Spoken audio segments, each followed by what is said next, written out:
Hello, everybody, and welcome to episode 2 of the Life in the Wildlands podcast. I'm your host, Becky Schufelt, and today we are interviewing Cecilia Reed, who is a winter sports permit administrator with the U.S. Forest Service. And she's going to be sharing some information about what it's like to work in winter sports and how she got to the position that she's in today. So welcome, Cecilia. Go ahead and introduce yourself. Cecilia Reed. I work for the El Dorado and the Lake Tahoe Basin Management Unit, USDA Forest Service. I've been with the agency for 20 years. My position is Winter Sports Manager, oversight for the local ski resorts. Well, I like working outdoors. I like providing a public service and protecting our lands. And so, I don't know, I keep getting rehooked. So, different positions have things that hook you. And so, just kind of depends on the position that I've been in. And so currently as the winter sports manager is just being able to provide winter recreation to the public and working with the ski resorts to have a good public service. So one of the challenges I would say with the Forest Service getting positions is one, the positions aren't always where you want them to be. So sometimes you have to move in order to get the position that you desire. Or sometimes you have to commute, or sometimes you have to take a position that wasn't your first priority of a position. Say you're I wanted a position instead of getting the position as a botanist, I got the position as an ecologist, overseeing the invasive species program. So sometimes you get a position that's not the exact position that you're looking for, but it gets you where you may want to be. And the same, in my current position, I had applied for a position on closer to my house on the Tahoe National Forest, but I didn't get that position. I got offered a position on an adjacent national forest. So sometimes you have to make the decision to have a longer commute in order to get the job that maybe you desire. Do you have any experiences that really stand out to you and got you really excited working in this field? Some of the times where I feel like I have had the greatest impact and have helped the greatest number of people, where I'm proud of the things I have done. I had applied for and received some grant funding to hire a youth conservation crew. And so that crew was a crew of 8. I got that grant for multiple years. And so I was able to bring on kids that wouldn't normally have the opportunity to work in the National Forest or the experience to work in the National Forest. And so the program for the youth conservation crew is you have a crew lead and then 8 youth, and they all work together in order to learn a skill set to work in the National Forest. Bring them on, we do a trip into a wilderness area or a non-motorized area, and they'd spend a week in a remote location where they would have to, as a group, figure out how they would feed themselves, what kind of tools they would need, how to camp, and learn life skills in a remote location, as well as complete a project. Typically, it's like a restoration project or a trails project of some sort. So they'd work up to that week-long experience, and so they would slowly over the summer, because it's a summer crew, gain that skill set, and then at the end, the kind of the big challenge would be that they all achieve that together. So why is that experience so important to you and to the agency? Well, I think it brings in a new, fresh experience for folks that wouldn't normally maybe even get outdoors, and trying to encourage a younger generation to join the agency. And also they do mission critical work that maybe we wouldn't have the ability to do without having that grant. Essentially, this type of program is trying to foster future land stewards that are going to help manage our public lands, such as national forest.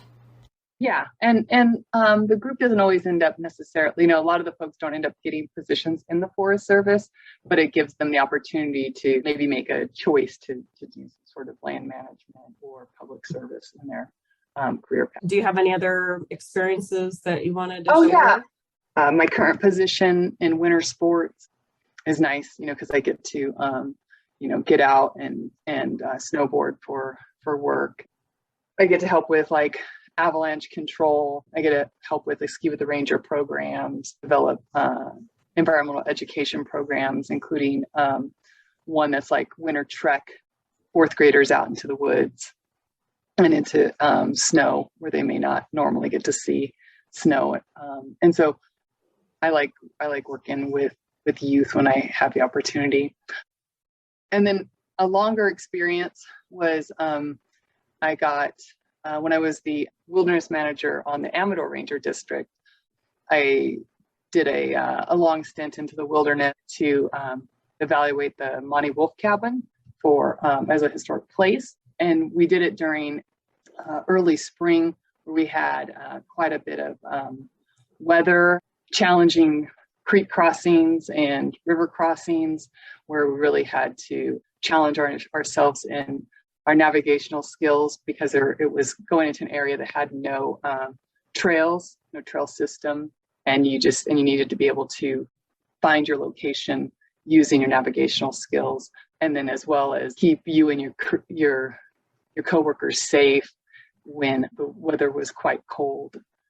Anyway, so that one was a good. Are there good any experience. special skills that you've acquired working in the outdoors? Ride a snowmobile and use a snowmobile. I've also learned to four-wheel drive in remote areas. So lots of different like recreational equipment. All the different jobs I've had in the Forest Service, there's not too many jobs that you can find that parallel the skill set that you gain in the Forest Service, other than maybe some of the other land management agencies.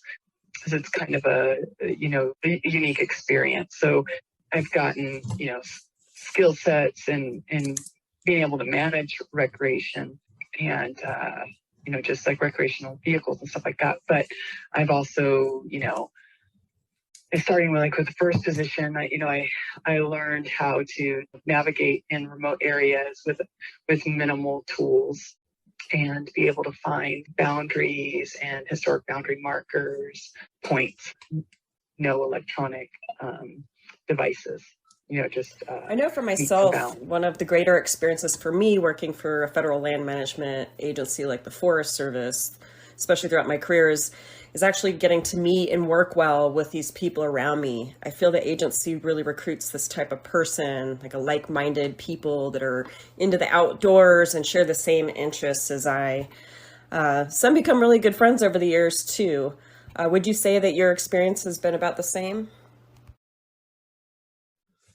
Yeah, you meet lots of different people that also like to, if you're into a certain sport or into getting, outdoors or doing, certain activities. A lot of, if that's an outdoor kind of work, then you will meet a lot of people in the, in a land management agency that are like-minded and want to do those kind of activities as well. Is there any advice that you would give to somebody that's pursuing an outdoor career with one of the federal land management agencies? Well, I would say I talk with people a lot on this way is there's lots of different ways to get into a land management agency. There's you could try, the first thing would be to try to figure out what career path you would want to go in. If you're in high school or you're in college, I'd recommend trying to get an internship with a local entity, whether it's the Forest Service or a national park or state, or even, one of our nonprofit partners that works with us. And so I would recommend starting with an internship and seeing if it's something you want to do. And then during the internship, you speak with folks that have similar jobs that you enjoy and sort of instead of going through all the education without having the knowledge, I would just recommend starting with an internship. And then from there, I would say don't be too picky, like try to take jobs that are maybe entry level, or maybe you think you should get paid more, or whatever the case may be. Maybe they're not full time, or they don't have all the benefits that you want, but maybe take some of those risks. And then the other thing would be like, get the experience where you can, to get experience in different facets, because there's lots of different positions. Spending some time as a volunteer or in an internship, you could probably gain some of that knowledge and experience. And I would say too that it would be a good move for folks to start networking that are interested in pursuing these types of careers. Like getting to know people in the agency that they might want to work for, and make these connections to help them with their pursuits. Like for me, like I did that internship with my college into a fisheries position, and I didn't even realize that there was positions out there where you could just like spend your whole day in the river fishing, and then that was a career path, and where you could spend your day, just in the rivers, and because up until that point, I figured, any kind of position, probably would be behind a desk, or maybe in a lab, but I didn't, even consider that, you could spend your whole day doing something you love doing. Is there any advice that you would give to somebody that was interested in pursuing an outdoor career with a land management agency? Way is there's lots of different ways to get into a land management agency. There's you could try, the first thing would be to try to figure out what career path you would want to go in. And so if you're in high school or you're in college, I'd recommend trying to get an internship with a local entity, whether it's the Forest Service or a national park or state, or even, one of our nonprofit partners that works with us. And so I would recommend starting with an internship and seeing if it's something you want to do. And then during that internship, speak with folks that have similar jobs that you enjoy, and sort of instead of like putting, going through all the education without having the knowledge, I would just recommend starting with an internship. And then from there, I would say don't be too picky, like try to, take jobs that are maybe entry level, or maybe you think maybe that you should get paid more, or whatever the case may be. Maybe they're not full time, or they don't have all the benefits that you want, but maybe take some of those risks. And then the other thing would be like, get the experience where you can. I was trying to think of what else I was gonna say there, but just trying to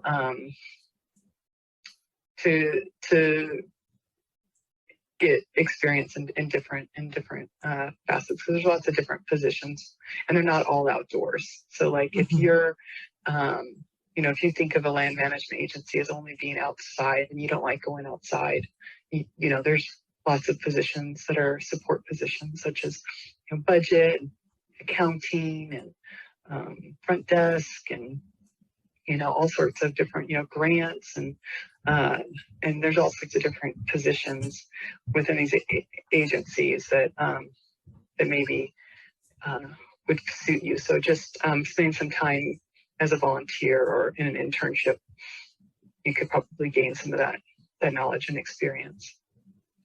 And I would say too, that would be a good move to start like networking as well, and getting to know people that are in the agency and making those connections. And like for me, like I did that internship with my college into.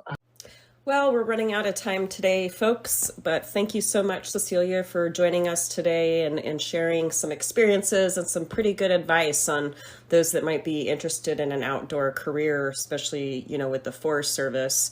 There's a lot of hurdles and challenges, and that's with this podcast. We will continue to discuss what some of those challenges are and get firsthand knowledge from folks from the field that are professionals in the outdoors that have been through those struggles. Stay tuned for next time, as we will have Ben Strawn, who's the superintendent of the Eldorado Hotshots out of the Eldorado National Forest in California, who's going to talk with us about wildland firefighting. So stay tuned and see you next time. For more stories from outdoor professionals, please subscribe to the Life in the Wildlands podcast, where we will be discovering exciting new opportunities with outdoor careers, sharing professional experiences, discussing the hurdles to federal employment, and tips and tricks on how to overcome these challenges. And you can also check out our career counseling and resume writing services at www.lifeinthewildlands.com, or give us a call at 406-848-1660.